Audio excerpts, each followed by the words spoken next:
On this podcast, our teen hosts discuss real life with real people. We hope to inspire others by sharing stories of individuals and pairs of friends who have dealt with mental health challenges or just the ups and downs of life and discussing what brought them healing and inner peace. In these episodes, we also talk about the role that friendship and connection plays in a person's emotional well-being. Subscribe to this podcast to be a part of our Friends on Air family. Friends on Air! Welcome to episode 6 of Friends on Air. Woo! Woo! Hi everyone, my name is Ava and I'm a senior at Franklin Regional in Murraysville. I'll be one of your hosts for today. Hi, I'm Bracha and I'm one of your hosts for today. I'm in 11th grade. Hi, I'm Allie. I'm the wellness coordinator here at the Friendship Circle. I have a background in psychology and counseling, and I will be coming to the podcast with that perspective. I'm Ayla Rosenthal. I'm the Teen Member Engagement and Partnerships Coordinator, which basically means I get to participate in things like this, hang out, do some of our wellness initiatives. I get to work with our 2 teen hosts who are here today. I actually get to work with everybody in this room, which is very fun. And I'm so excited to listen and learn from today's conversation. So today we have a very special guest, one of our own Friendship Circle staff. Woo! We're all so excited to get to know more about you and learn from you. And welcome, Becca. Thanks, guys. Very excited to be like here. A talk show. And welcome back. You should have had you. it like dance on. God, I would have too. Come on. You're too taking all the compliments. Have you met me? Okay, Becca, so tell us a little bit about yourself. What is your name? Where are you from? And what do you do? Okay, cool. So, hey everyone. Thanks again for having me. Super stoked to be here. So at Friendship Circle, I'm the Teen Engagement Coordinator, as you both know, and I know you both know. That means that I get to hang out with a lot of awesome teens as well. We program heavily. Engagement, the engagement aspect means not only recruiting new members, hopefully in the community, but also keeping our teens engaged, which can be challenging sometimes, but very much worth it. I absolutely love what I do. I love working here. I've been here for about a year. It's awesome. And then my background is in, I have a couple of degrees in sociology and psychology and educational studies. And then my graduate degree is in higher education administration. So naturally after, never mind. Let's make a joke. Never mind. I was going to say, so naturally studying higher ed and education, I went into bartending right after. That's very but it's led me here. It was a person-focused job that led me here. You got to connect with a lot of cool people. I did. I got to connect with a lot of cool people, meet a lot of cool people doing that. And then I was not born in Pittsburgh, but I grew up in Squirrel Hill, about 2 blocks away from Friendship Circle. So very familiar with Squirrel Hill. I grew up 2 blocks away. Well, I know it. Yes, my parents still live there, and they watch my dog every day, right before I come into work. That's so awesome. It's awesome. Goodness, shout out to your dog too. Yeah. Also a Friendship Shout out Circle King. member. Follow at King in the Berg. King in the Berg. King, that's what a great King with name. the. Thank you so much. Mm-hmm. He did have the name when I rescued him, but I will take full credit for the it. fact that you got that Instagram name is really Oh, cool. King in the Berg.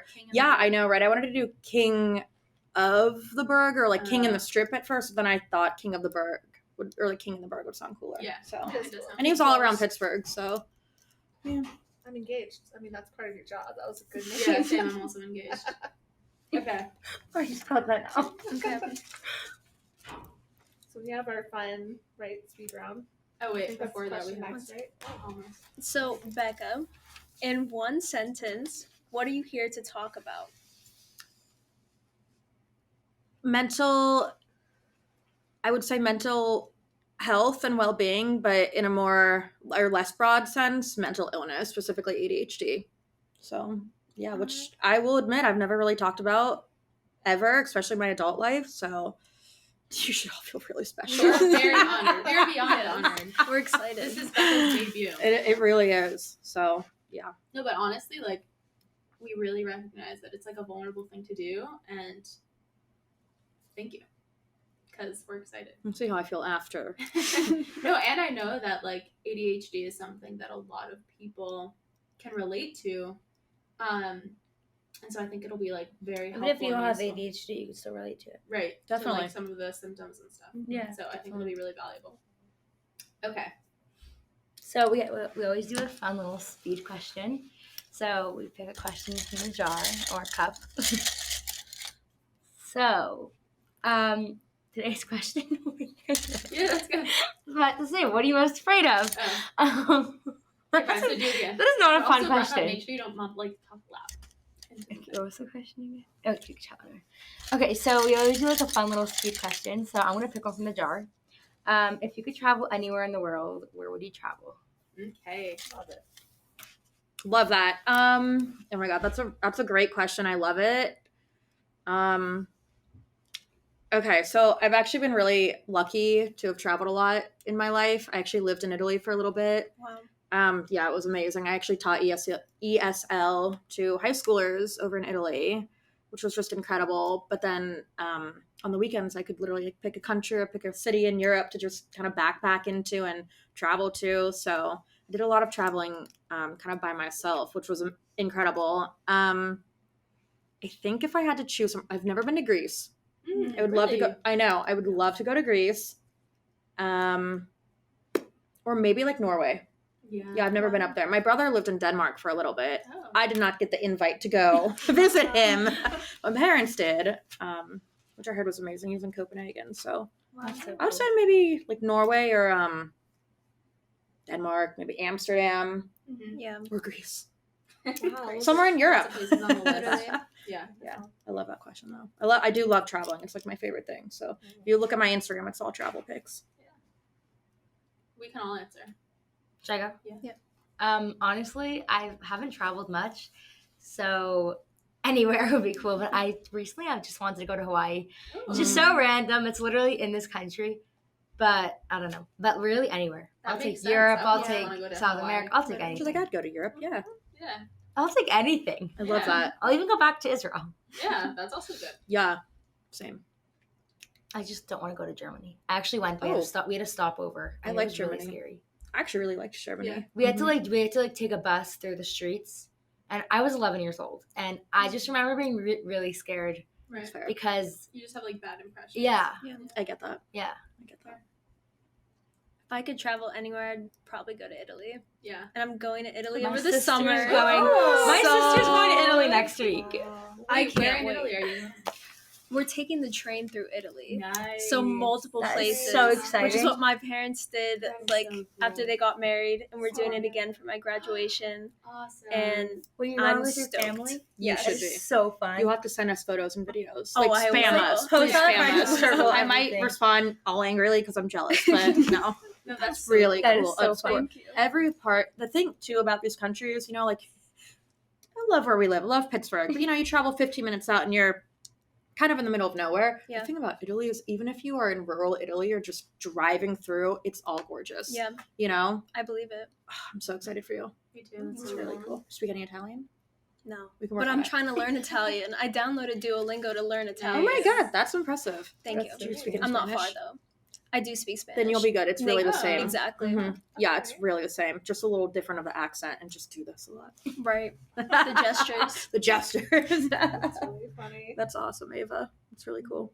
What's your answer, Allie? I think, well, first of all, I've been on your Instagram. I guess anywhere that Becca's been, I want to go.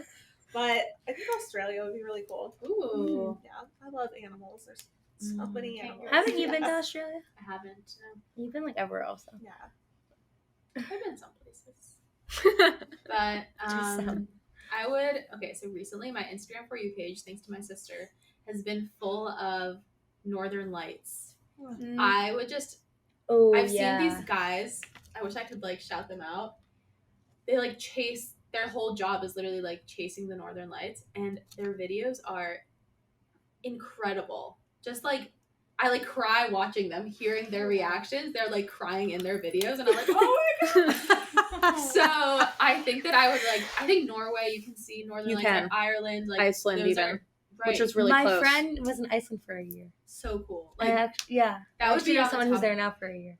that would be on the top of my Iceland list. should be on everyone's top of the list because I'm telling you, Yeah, I it also is wanna go nowhere there. like I've been before. I literally thought I was on another planet. You've been Yeah. to Iceland. I have. Where have you not been? I love It was the like Irish all- accent for some reason. So I do too. Very hard to understand. I listen to subtitles, but I do love it too. I It's love it. So I really want to gorgeous. go. I love a good accent. But I just remember driving through like what looked like heaps and heaps of like ice and like salt dunes. It was that's why I literally felt like I was on the moon. It was insane. Like me and Ooh, I also my remember friend took like a Alaska. city bus through. It was crazy. The hotel was like nowhere close to the city. It's just like Reykjavik. It's a really small city. It was insane, incredible, That's so incredible. Cool. Yeah, you I should would all also, go. Like, I've actually been to areas in Africa, but I want to go to other areas and see. I loved seeing the wildlife there, like in their habitat. It was life changing. Aren't we going to the Pittsburgh Zoo in a couple weeks? Yeah, well, that's just not the same. That is No, not I know. the same. No, I was telling That's Allie actually that. sad. They're not in the wrong I know. habitat. They're in Yeah. cages. You know, I was actually telling Allie before this. I saw your invite for the zoo. I said I haven't gone to the zoo since I came back from Africa. Yeah, it's been so. I love the whatever. I have mixed feelings. The point is, when I got back from Africa, I was just like, I can never go to a zoo again. Yeah. I do think that a lot of we're kind of in a position where like the zoos. This is so irrelevant. We're moving off from this conversation. I was but about the to zoos- say that. The zoos are like in a position where they can't let the animals back in the wild. Right. And Yeah. Pittsburgh is a rehab It is, facility, exactly. which is always nice. But yeah. But anyway, so I would go somewhere where there's animals, similar to your answer. I want to get married in Alaska. Oh, that's where I went for my honeymoon. Really? That's so cool. It was great. Why do you guys I'll like show go you to cool pictures sometime. places? All I've been is like Israel, which is cool, but like Only. I was 11. I don't remember. That's not that long ago. I don't remember any of it. What should I do? I'm officially Wait, saying we story move on. time. Yeah. Okay. So on today's podcast, we are going to be discussing a topic that is very relevant to many young people in today's day. And so we're going to be talking about ADHD. And so, Becca, we know that this is an area that is personal to you and you're very passionate about. What's your initial thoughts on the subject? Oof. Okay, so I'll say one thing that I realized yesterday when I was talking to Isla about this, and I was saying I'm a little nervous, and it's just not, and I mentioned this earlier, it's not something that I've ever really discussed in my adult life. I've never really, I don't know. It's not something that I really discuss. That it's a little scary to talk about, but it shouldn't be. There shouldn't be any stigma involved around it, and yet I've created my own stigma. Yeah, not just you, like the world is Right, like that. very true. Yeah, that's a good point. Yeah, no, that's a great point. But yeah, that there's a stigma and there shouldn't be. Doesn't this say shatter the stigma? Does Or it? the other one No, does. the other one does. The other one does, but yeah. Exactly. So that's, I guess, my initial reactions and thoughts, I guess, when I hear about ADHD, at least in this context, if that makes sense. Yeah. So Becca, lead us through your journey. Okay. So when did ADHD begin to impact you? And at what point did you seek help or support? Those are great questions. So, I think I was in first or second grade. Wow. And my teacher, I went to folk school, loved it, loved my first and second grade teacher. I had a really good relationship with her, which I think is probably important in this scenario. And she also had a really good relationship with my parents. She, I think, pointed out to my parents, she said, I don't know how the conversation went, but I know she brought it to their attention. And they were very receptive immediately. My dad is he's a professor. He's actually dabbled in the field of doing research on mental illness. So it's nothing new for him. I think I was put on medication immediately. I remember taking medication in second grade and learning how to do it. And my mom had to teach me with Tic Tacs, the orange Tic Tacs, how to swallow a pill. Wow. I know. So it was hard at that age too. Yeah. But yeah, immediately, which I'm really, really thankful for. I know there's controversy around medication, to each its own. For me, I'm so happy that my parents put me on medication immediately. I mean, it helped. I noticed a difference in a lot of ways, and I can talk about them, or I don't know if you have questions for that later for me. I can get into that. Let me know if I'm talking too much or answering other questions that you being have. Perfect. Yeah. I can go into a little detail about how it helped. I mean, the fidgeting was like a big thing for me when I was growing up. I think that was really what set off my teacher, not set her off, but, made her think, oh, maybe this kid has ADHD, the hyperactivity. It helped with that significantly. But also just like focus in general. It's really hard to focus sometimes without medication, even as an adult, but especially as a child, right? When you're growing up, school is hard enough, right? Yeah. For kids. I mean, it's great. I loved it, but it can be hard to focus. Did you notice like that you had ADHD like when you were a child, or was it just like you were used to it?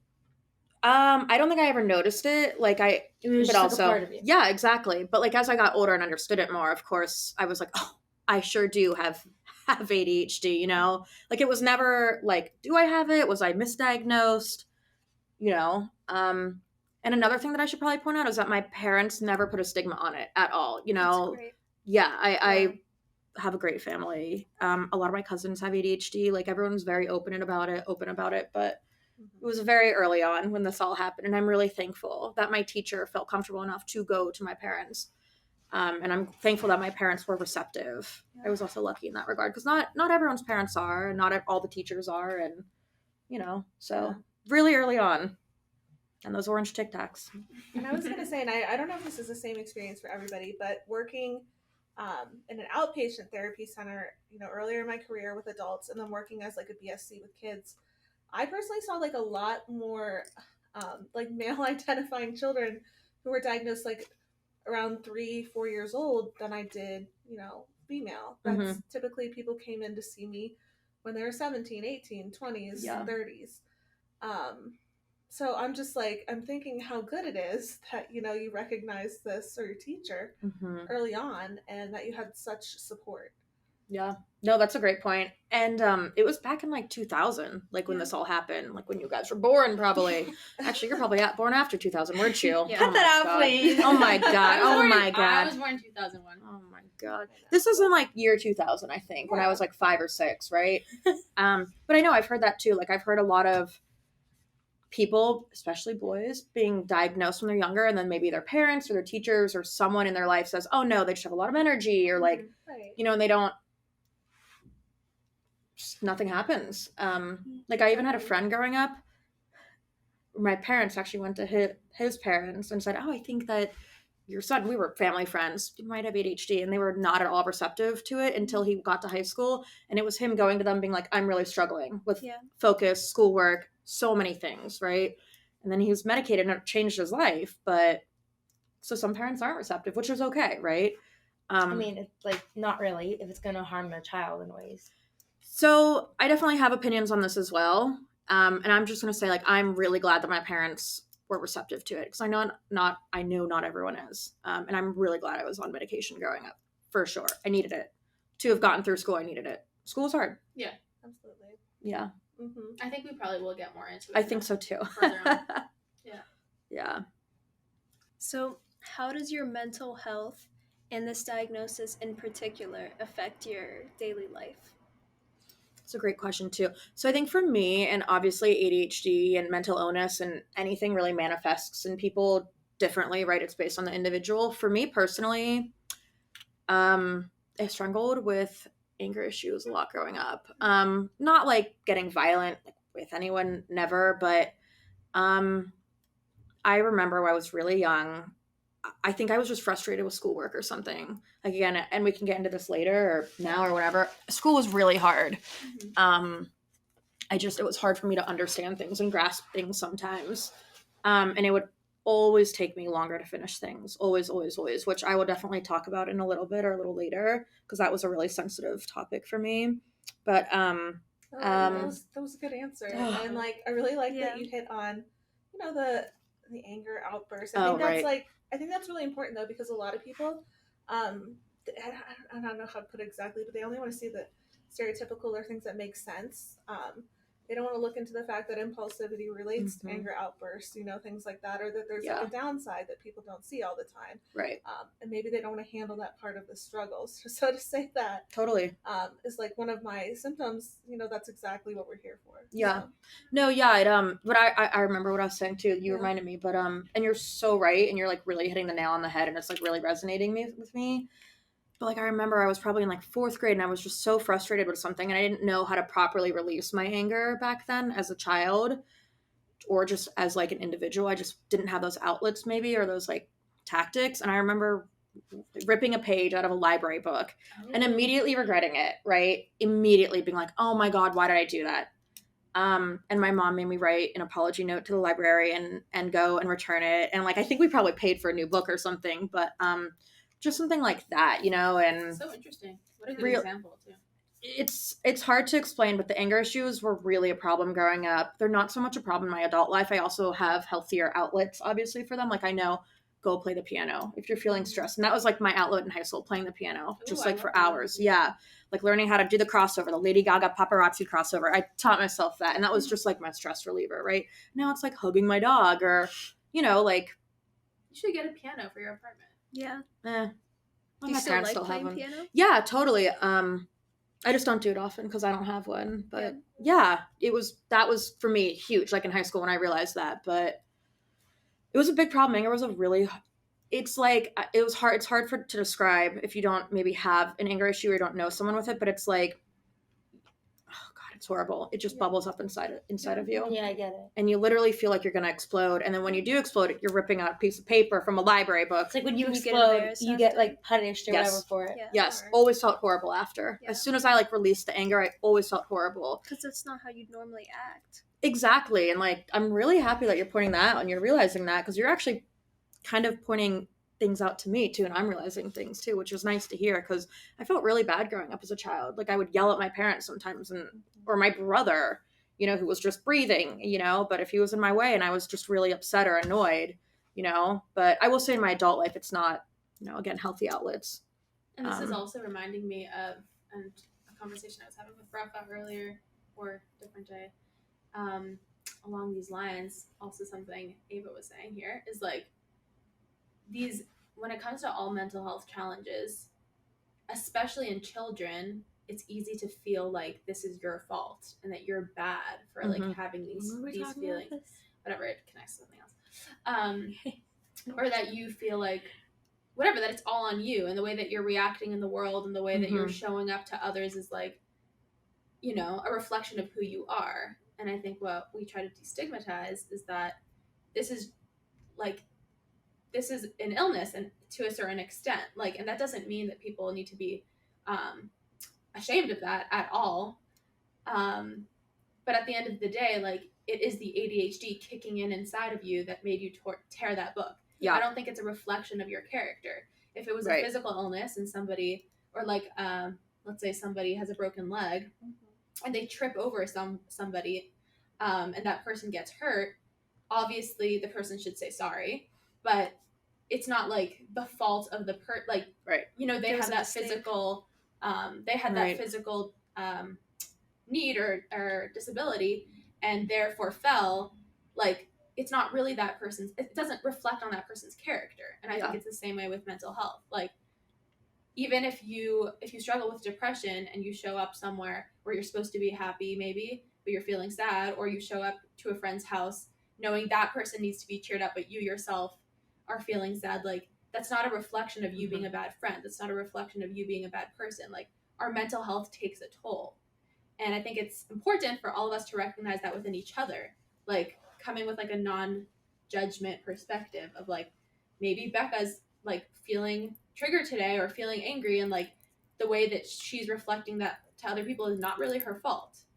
I don't know, just came to mind. I think it's important to recognize that it's not like you as a child, that wasn't, you know what I'm saying? Like, you were a good person. I don't think it means... No, it totally resonates with me because I remember apologizing all the time to my family and just feeling awful. And again, luckily my parents would educate themselves on this and be able to tell me, like, Rebecca, yes, they called me my full name. They still do. They're the only ones that do, but they would sit me down and be like, cousin. Rebecca, like, that's true. He does.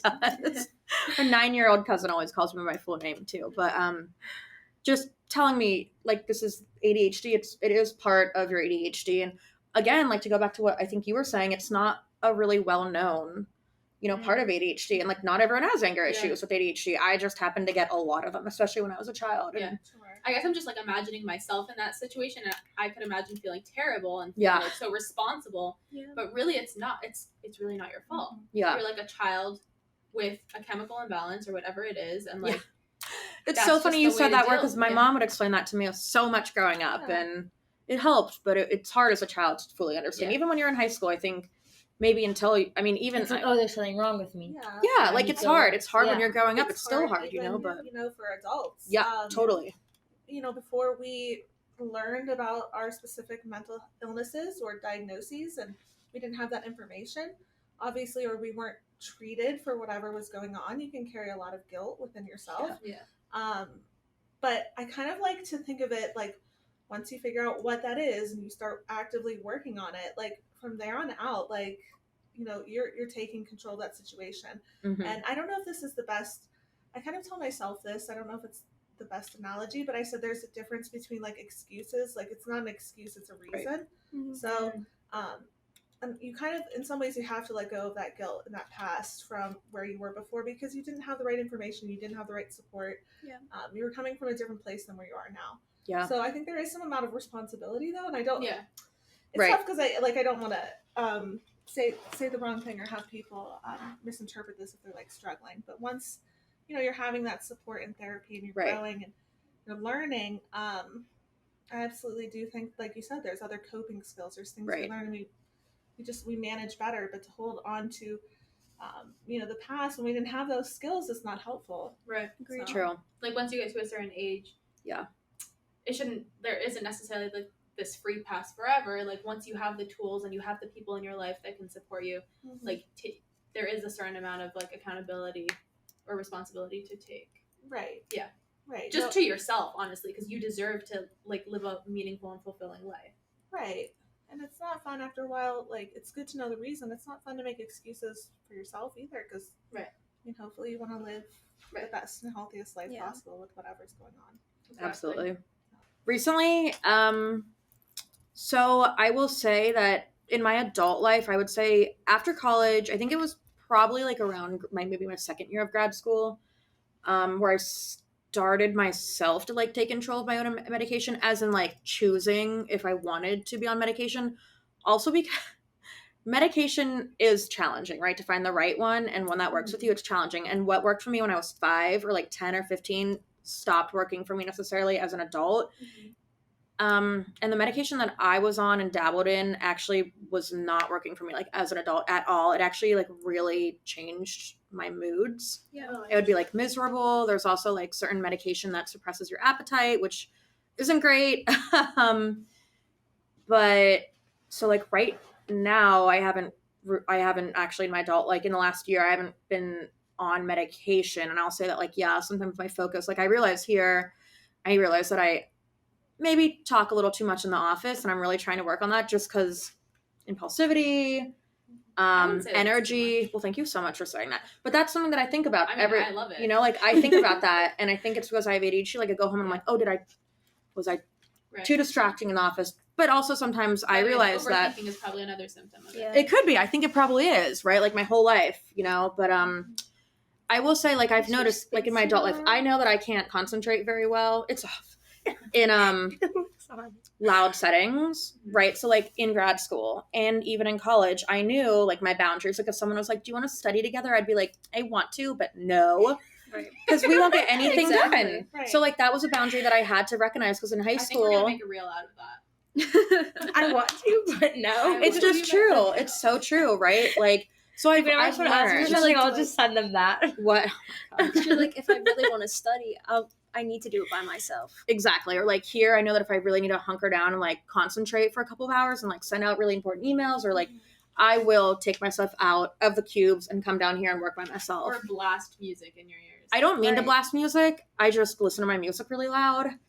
And I realize that other people can also hear my music. You need to check that So out. I try. I do. My eardrums.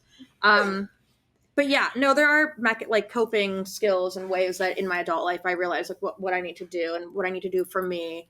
But I wouldn't say it really affects me in my adult life like it did when I was growing up. although I do have one example. I realized through therapy, kind of, I was in about 2-year relationship for a little bit with my ex. It was during quarantine and COVID. So, and that for me personally was not good for my mental health. Like, I'm very extroverted.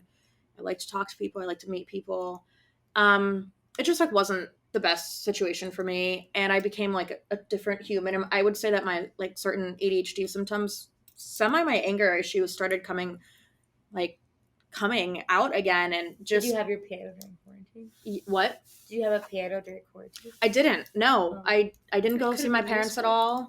I did not want to do that. They were older. My mom was recovering from breast cancer. I was terrified I would get her sick. I was working in a school at the time, like half remote, half in person. Were you able to see them 6 feet mask? I didn't even do that. I did not even do that. It was hard. It was really hard. I didn't have my dog at the time. Wow. Yeah, it was really hard, but Wow, I would how say much can change in 2 years? That's crazy. seriously, it was actually so bad that I remember waking up every day and I didn't realize how bad it was for me. I didn't realize until I feel maybe like everyone didn't realize in the moment. I remember before quarantine telling myself, right? I felt awful. Like, I was depressed during quarantine, and I hadn't been depressed in my life before. So same. That was the first time experiencing it. And then when it finally started to get better, I don't know if I could say that it's over yet, Right. but I could feel my old self coming back, but in a different way. Yeah. Because now I had experienced struggle, and I just felt stronger afterwards. I love that. I think that was definitely, for a lot of us, a universal feeling. And I literally, you hit the nail on the head, because I didn't know how to describe that, but you said exactly what I was thinking.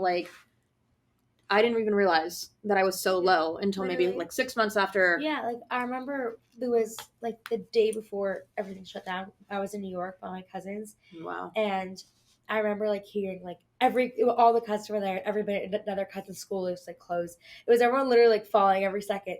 And I remember thinking I'm not gonna make it out if my school closes. I'm a very extrovert. I was in 8th grade, and I was I'm not gonna make it out. I'm not gonna make it out alive. I was there's no way I'm gonna make it out. And I was there's no way it's closing.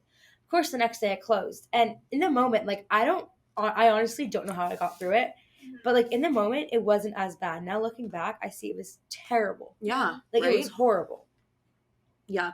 Which I guess is, in a way, kind of it's good, but in the moment. We didn't realize. Of forgetting what happened the minute before. Yeah. I think also there was something, and this is not about COVID, so we'll move on, but there was something really uniting about the fact that everybody was going through this similar thing, and we were all in pain. Yeah. Alone, I didn't have a phone then, so time. I don't know. It's because people struggle with empathy, so I think finally we all got it universally. Yeah. Which honestly, at the beginning, I was this is actually the coolest thing ever, that the whole world, God forbid, it wasn't cool. COVID wasn't cool, but the fact that everybody was having this universal experience, except for New York, was right. But even for a little bit, that it was so crazy.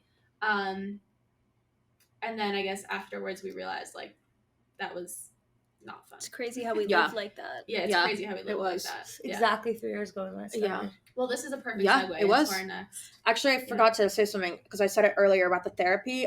I started doing therapy because my ex really wanted me to get into therapy, and I thought it would fix our relationship, me going to therapy. It didn't.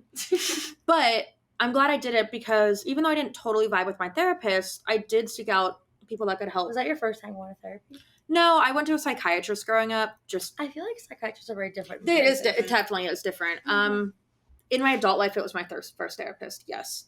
But I remember she specialized in ADHD, and she didn't totally work for me, and that's okay. But she told me there are certain things that you as an individual, especially with ADHD, you can't be doing. The quarantine is horrible for you.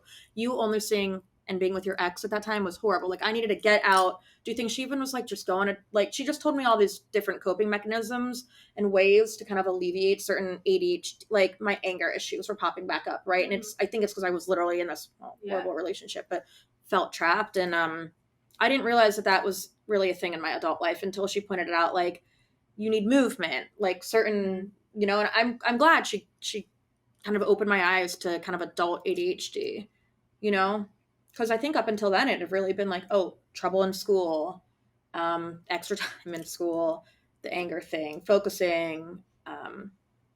So yeah, it definitely manifests differently in my adult life, but it's not it's not maybe like a problem like it was for me as a child, if that makes sense. Yeah. Which I'm now realizing. Yeah. I think it's also important, you know, we had this like conversation a little bit before about medication and therapeutic intervention and things like that. I just want to hit again that everybody can find what works for them, and just because you find something for a little bit doesn't mean it's always going to work for you or that's what you're always going to use. So I'm glad that like when you needed that support that you found it. And again, therapists, just like anybody, you know, it has to be a good fit. You know, I've gone to doctors right away. Like before, and the rapport wasn't there. I didn't feel respected, whatever. I know some people, maybe therapy is like a new experience for them, and they might think this is just the way it's supposed to be. It's not. You're supposed to have a really good working relationship with your therapist. So I'm glad you pointed it out, because that's how I felt. And I was like, oh, it's just, maybe I'm doing something wrong. No, it's so true. And I still haven't found a therapist that I totally connect with. Yeah. Other than my coworkers. Did we get that on video? But yeah, no, these are really thought-provoking questions. These are really, you guys are asking questions and making me think of things that I've never even contemplated before. So, well, this is perfect. A perfect segue into our next question. About therapists, actually just talking to my therapist about this. Like, I was saying how I was like, therapy is so important for every single person. And she was like, yeah, I agree. And like, we were just talking about it, and just like, it was like making me so angry because there was just like someone I was thinking about who I could tell they're struggling and I want them to get help, but obviously it's not my control or anything. And like, it's also like sad because therapy is so expensive. Yeah. Thank God I go to therapy for free with Upstreet. Shout out to Upstreet. And which is amazing. Like I probably don't know how I would have survived like without it. Like I remember like talking to you like 3 years ago when I went to therapy, and he was like, I don't know, $50 an hour. And I was like, that, no, I mean, I think it was more. I don't know how much it was. My parents didn't tell me. Believe it or not, is super cheap. I was about to. It is actually after really I said cheap. that, I was like, that's really cheap. 200 or 250. I actually don't know how much I was like, I told my parents not to tell me. But I like went and I was like, I literally just wasted like however much money. Like it went down the drain because nothing came of it. Right. I didn't feel like I was changing myself. I was becoming a whole new person because nothing came of it. And because he just wasn't right for me, which is fine. Yeah. And like, I'm just so thankful that it was free, because now I don't know how long I've been there, like a year, 2 years, I don't know. But like looking back, I made so much progress. But like in the moment, I'm like every day I go, I'm like actually recently I come out and I'm like, I feel like I just like, that was like a breakthrough, whatever. But like, sometimes it takes time to get I think like if I was like paying for it, then like, also, I don't really have like proper insurance, so that also doesn't really cover it much. Right. And I just remember being like, I don't want to go to therapy if it's going to be that much of a cost. Right. Which is so horrible because, like, you want to take care of your mental health. health. It's so important. But like, I'd rather be in debt and have good mental health. It's unfortunate that, like, it is an investment, and it's unfortunate that it has to be that way. Yeah. And I know so many people who don't go to therapy because of the money issues. Yeah. Like, I'll pay for your therapy. Like, I'd rather be in debt. By the way, there are, just for all of our listeners to know, there really are those resources. You just have to do a little bit of a deep dive. Like, there are places that will either help pay for your therapy discreetly, like it'll be totally anonymous, or there are organizations like Upstreet. I think there are options like that around. It's very hard to get. Sure. You can even talk to a therapist. And there are other things like Upstreet. Yeah, figure out, like, I know I've worked with somebody, for example, who actually had ADHD. So what are some self-help books that I can do on my own to supplement like therapy? So maybe you can only afford to go once a month, but you know, the other days of the week you can figure something out with the right support. Yeah. But you're right. I mean, the cost is a huge issue for a lot of us. And I do think therapy is good for everyone. Yeah. I personally, every single person, literally living in the world is traumatic. So you need, everyone needs therapy. Living in the world. Yeah. It really is. It is. It's a good point. It Life really is scary. is. Yeah. Like, great, but scary. Yeah. So I just personally think every single person needs therapy. I'm actually reading this book about, I'm going to butcher her name, Oprah Whitney. Oprah Winfrey. Yeah. Oprah Winfrey. Sorry. No, you're good. She's from our parents' generation, so. No, listen. No, you wouldn't know her. No, it's a book I don't even about really watch her. Oprah. Photo of Oprah. It's a book of her and this other guy. I don't remember his name.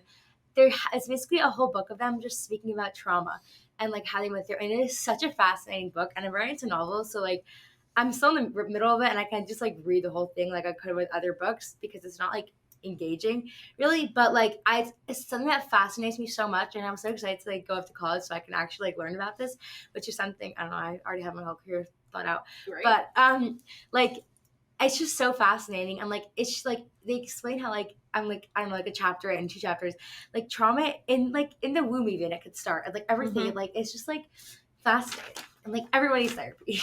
I have the urge to go opinion. into a whole thing about the body keeps the score. I was gonna say that, yeah. Let's just save it for another episode. Stay tuned we should have a whole episode on like trauma in the body. Okay, so we already covered a bunch of this, but like, what helps you get through challenging times? And so like, what kind of things bring you healing? And what's like a typical method that like doesn't work for you? Doesn't work like for me? a suggested method that like everyone says just doesn't work for you. I know, first thing that comes from breathing. Breathing. Really? Breathing. Never has worked for me. Interesting. Never. I've had therapists, I've had yoga instructors and friends and my parents and people throughout my life tell me to breathe, and it just hasn't worked for me. Piano would work way better for me, right? And then you regulate your breathing while you're playing piano. Yeah, probably subconsciously for sure. But yeah, the breathing never has worked. But I'm also not that person that can like sit down. And this probably comes back to the H in my ADHD, but I can't really sit down and like meditate, right? I'm not that person. Yeah. I can't really do the yoga thing. I have a total appreciation for that and I respect it, but it's never totally worked for me. For me, it's like if I don't play the drums, but like if I feel like if I were to sit down and play the drums, that would be therapeutic and a method for me. Or singing, right? Like for me, I've started going on a couple of longer car rides down south to just visit a friend. And for me, being in the car for like 6 hours, listening to music and giving myself a concert is therapy for me. Or therapeutic, I should say, maybe. You know, but breathing never worked for me. Interesting. Yeah, I don't know. Yeah, those are good answers. Yeah, I hope that they really are. Yeah. Came right to my mind immediately. Yeah. Somebody's right there with you, so yeah. They're good answers. Yes. Yeah. Yeah. So if we have like some listeners that can relate to you, what like suggestions do you have? Yeah, I hate to say this because I feel like it's kind of cliche, but honestly, like, love yourself. For me, accepting that I had ADHD literally took me years. I used to lie to my friends about why I got extra time in school because I was so ashamed and so embarrassed. I would always, even up until graduate school, I always got extra time. And I'm going to be honest, it made me feel really stupid. I was always the last one in class, doing a test, doing an essay, anything. And, you know, I had a lot of teachers that were great about it and very accommodating and wouldn't make me feel stupid or like point it out, right? Like I always really appreciated when the teacher was just straight about it and wouldn't be like, okay, the kids that need extra time, go to this room, you know, like just, you know, and this comes back to inclusion, which we love here at Friendship Circle. But I felt different, you know? Yeah. No, I'm all about inclusion. And I wish that I had teachers that made me feel a little bit more included growing up, you know? That's such a good point. Yeah, because it was important. And then I was a teacher. Species. Yeah, and I was a teacher for a little bit, and I had students that got extra time, and I always made sure they never felt less than. And I hope I did a good job. I hope I did that justice. Students are listening. Actually, yeah, some of them are.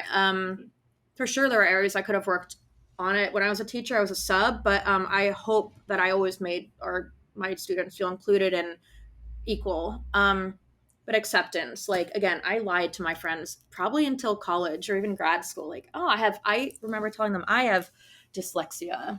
I literally lied about my mental illness. Yeah, I never once said I had ADHD until probably grad school to a friend. Even significant others, I wouldn't tell. Maybe until a couple years ago. So I think acceptance and like loving yourself. And at this point, I absolutely love who I am. Like I wouldn't change having ADHD, you know, because that's who I am. That's always who I have been, right? Yeah. And you will learn throughout time. You gotta love yourself, you know, and that's something that I've struggled with. I think we all probably struggle with it. I still struggle with it. But like acceptance. Like working on the relationships in life, you need to work on yours. For sure. Like you're the most important person to you. Absolutely. So just acceptance, I think is really important. And like that, I created my own stigma growing up. It was never my parents. It was never my friends, not my brother, not my relatives, not really my teachers in any way. It was just me.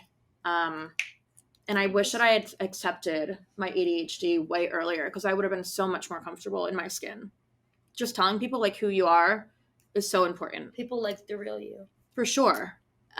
just acceptance and like loving yourself. I know it sounds cliche, but God, it's important. No, that's like such a powerful answer. It really is. And it really changes you. You know, you hear stories about kids that honestly, for a lack of a better example, come out to their parents, right? And you hear stories about how it has changed their life just because they are finally being who they are and they're being their like, true. Let out a huge sigh of relief. It is. So like, it's so hard to just keep consistently be hiding yourself. Yeah, it is, and it's exhausting, work. and no one should ever do that, right? Yeah, we're all different, and I hate to be cliche, but I've always believed in our differences, you know, making us who we are, and it's just a beautiful thing. So acceptance, like you were born a different way. Yeah, you're meant to be different. I don't think we've actually ever heard that answer on our podcast, which is pretty maybe crazy. It's not cliche. Self-love. No, but it's like an acceptance. It's true. It's so. I feel like saying cliche is stigmatizing it. Yeah. It is. You're right. Like because not it's to, important. Not to like point you no, out. You're right. Like, no, you're right. That's a great point.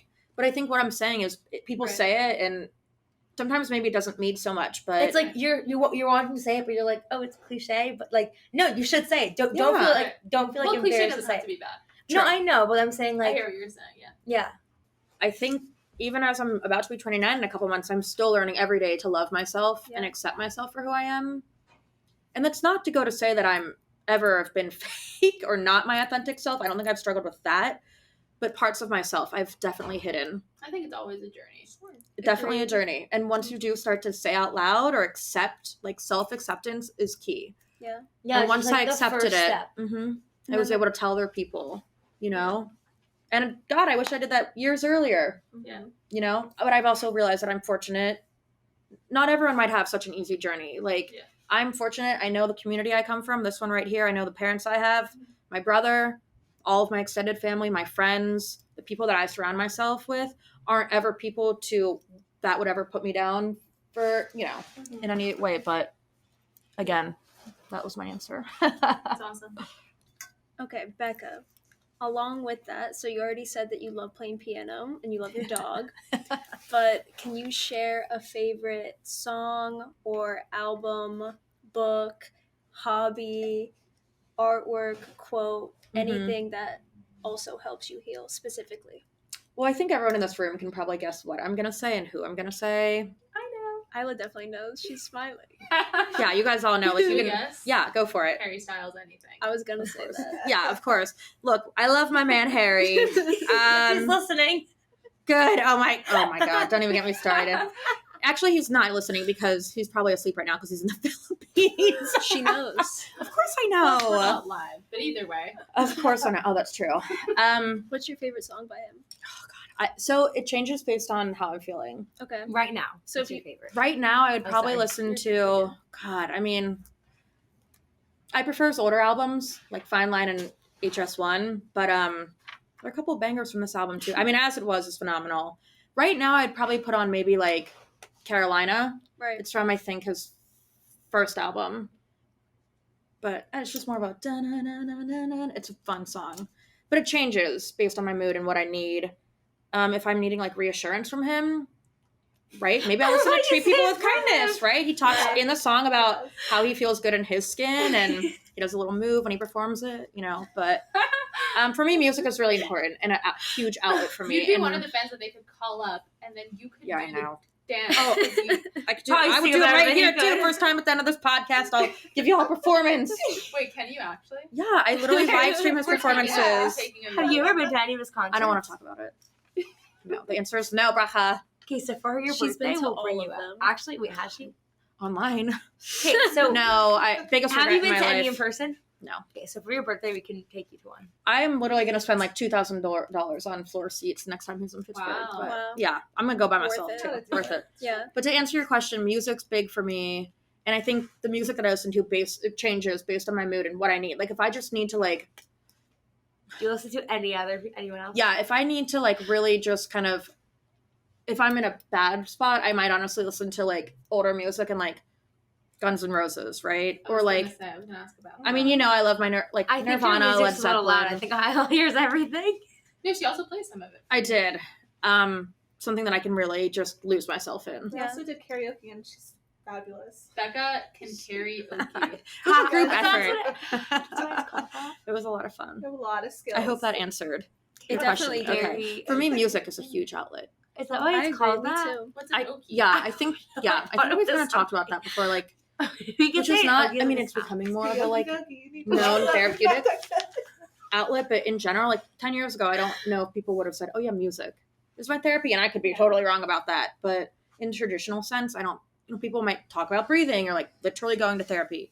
For me, it's literally music. Yeah. Listening, playing, getting Song lost in it. listeners, you need more than just music. Let's all speed round this because we have like 3 minutes and I want to get to the next question.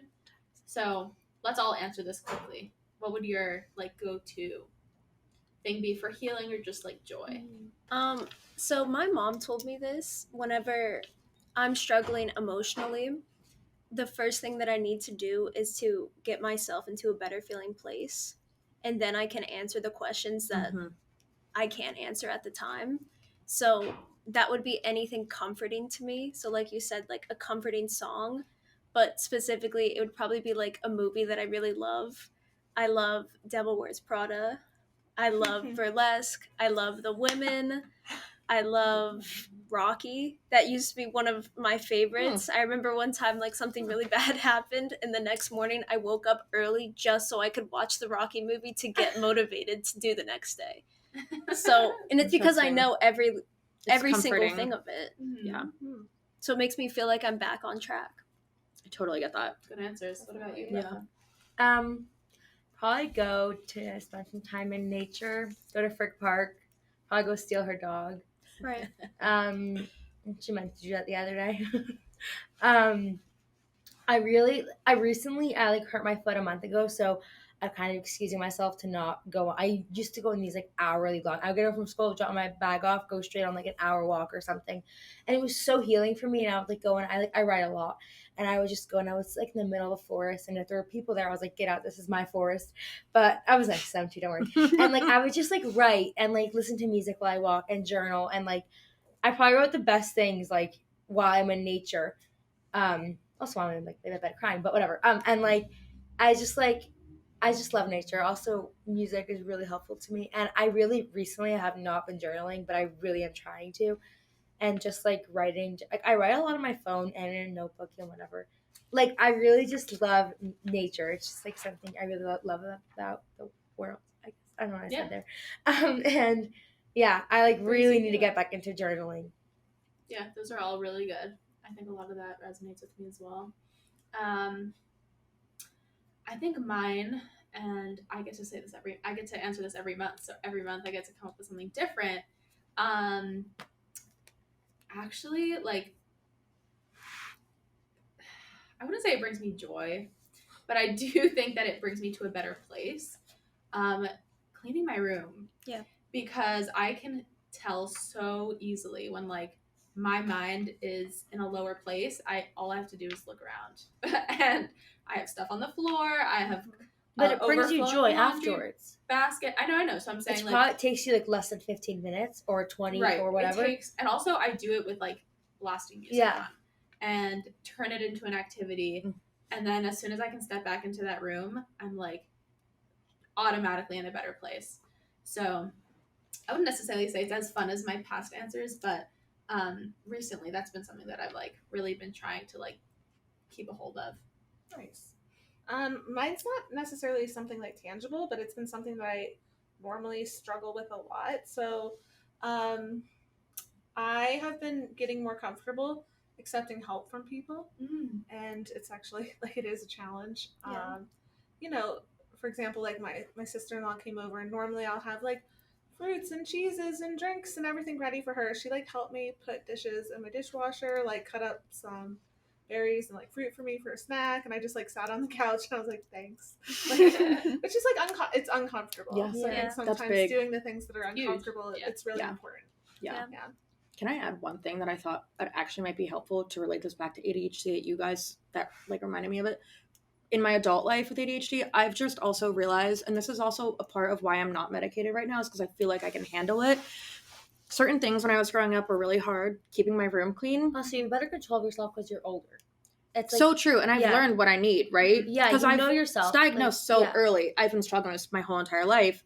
I know that like I actually go home I never actually have a dirty apartment, or messy apartment, I should say. It's never dirty, but like, clothes were big. Like clothes growing up were just everywhere.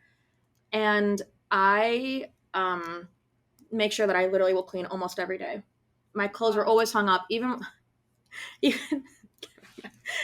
their clothes are always hung up. What were you about to say?